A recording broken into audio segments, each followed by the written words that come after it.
हम नाटक दिखाने वाले हैं महिला सशक्तिकरण पे। लेकिन इसकी वजह क्या है? हम ये देखते आते हैं कई सालों से कि महिलाओं को बहुत सारी दिक्कतों का सामना करना होता है। जैसे सबसे पहले उनको तो पेट में ही मार दिया जाता था। पहले उनको ये समझा ही नहीं जाता है कि वो लड़कों की बराबरी कर सकती हैं। उनका बस एक काम समझा जाता था, घर का काम और बच्चे पालना। लेकिन आज के ज़माने में लड़कियां लड़कों की बराबरी कर सकती हैं और कर सकती क्या कर रही हैं। तो हम एक नाटक प्रस्तुत करेंगे जिससे हम ये बदलाव को दर्शाएंगे कि कैसे लड़कियां लड़कों की बराबरी कर सकती हैं और उनको भी वही हक मिलना चाहिए जो लड़कों को मिलता है। तो चलिए नाटक का स्टार्ट करते हैं। आओ नाटक देखो, आओ आओ नाटक देखो, बातों का जमाल देखो, ताली का कमाल देखो, पीछे वाले आगे आओ, आगे वाले बैठ जाओ, आओ आओ नाटक देखो। आओ दिखाओ समाज का एक चेहरा, बंद करो अपनी हरकतों पे पर्दा डालना। तुम कौन हो और ऐसा क्यों बोल रही हो? मैं वो हूँ जिसे इस समाज ने तड़पाया, वो हूँ जिसे इस समाज ने रुलाया। छीना है मुझसे मेरे कामयाब होने का सपना, छीना है मुझसे मेरे कामयाब होने का सपना, छीनी है मेरी इज्जत, लुटा है मेरा सम्मान। कैसे? आओ सुनाओ तुम्हें एक कहानी, एक छोटी सी नन्ही सी कली की कहानी। कैसे इस समाज ने उसे आगे बढ़ने से है रोका, कैसे उसे पढ़ने का अधिकार है।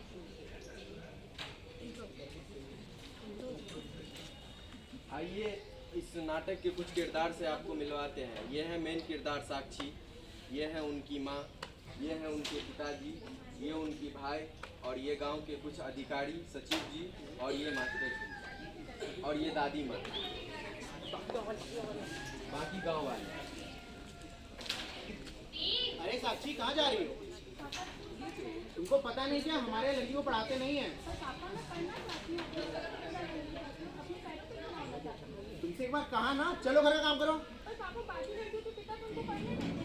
बेटा बाकी लड़कियों के पिता अमीर होते हैं, उनके पास दहेज और पढ़ाने दोनों का पैसा होता है।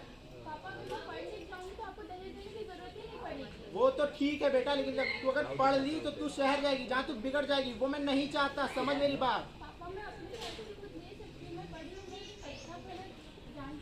लो ये देखो, अभी अच्छा वाले जानती हैं, हमसे जबान लड़ाएंगे, यही संस्कार दी थी।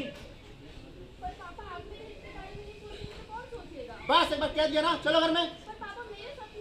अरे लड़कियों के कोई सपने नहीं होते, उनका काम होता है घर का काम करना और चूल्हा चौका संभालना। सही बोल रहे हैं।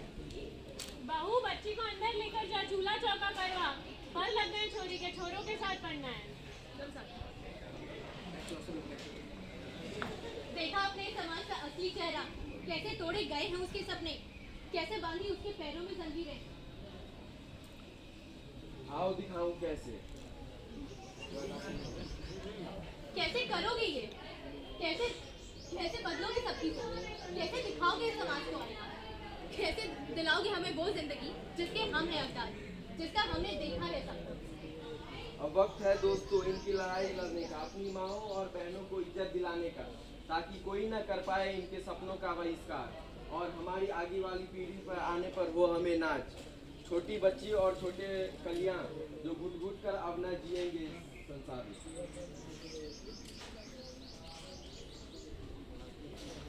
भाई साहब, साक्षी की पढ़ाई क्यों रोकी जाएगी? क्या आप जानते हैं सरकार ने बेटी बचाओ बेटी पढ़ाओ अभियान शुरू किया है? अगर बेटियां पढ़ेंगी नहीं हमारा समाज आगे कैसे बढ़ेगा? अरे भाई वो तो ठीक है, लेकिन इसके दहेज का पैसा कौन उठाएगा, वो भी तो सोचिए। भाई साहब क्या होता है, इतनी भीड़ क्यों लगी है? भाई साहब आप हमारे आपसी मामले में मत बोलिए प्लीज। भाई साहब अभी आपसे मामला नहीं रहा, अब ये गांव का मामला है। अगर साक्षी ऐसी होना बच्चियां पढ़ेंगी तो ही तो गांव का नाम आगे बढ़ेगा। पहली बात बताइए आप है कौन? मैं इस गांव का सचिव हूँ, ये मेरा अधिकार है कि मैं इस गांव के लोगों की डेवलपमेंट में मदद करूँ। जो भी वो मेरी बेटी है, मेरे हिसाब से रहेगी। अगर मैं नहीं पढ़ाऊंगा तो नहीं पढ़ेगी। आप क्यों नहीं पढ़ाना चाहते? आपको पैसे की कमी है तो सरकार ने सुकन्या समृद्धि योजना लागू की है, जिससे कि आप बैंक में पैसा जमा करेंगे, सरकार उसका अच्छा इंटरेस्ट रेट देगी आपको। आपके पास पैसा आएगा, आप उसको पढ़ा भी सकते हैं, आपके पास पैसा बचेगा कि आप शादी भी करा सकते। तो क्यों नहीं पढ़ाना चाहते आप उसको?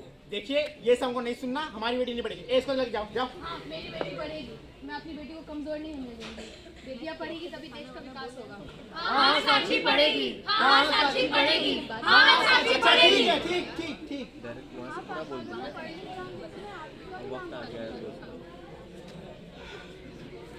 अच्छा ठीक है, मैं समझ गया कि लड़कियों को भी वही हक मिलना चाहिए जो लड़कों को मिलता है।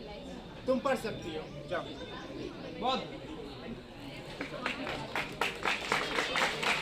वक्त है दोस्तों इनकी लड़ाई लड़ने का, अपनी माओ और बहनों को इज्जत दिलाने का, ताकि कोई न कर पाए इनके सपनों का बहिष्कार और हमारे आने वाली पीढ़ी को हो इन पर नाच। छोटे बच्चे नन्ही कलियां अब घुट घुट कर सांस न लें।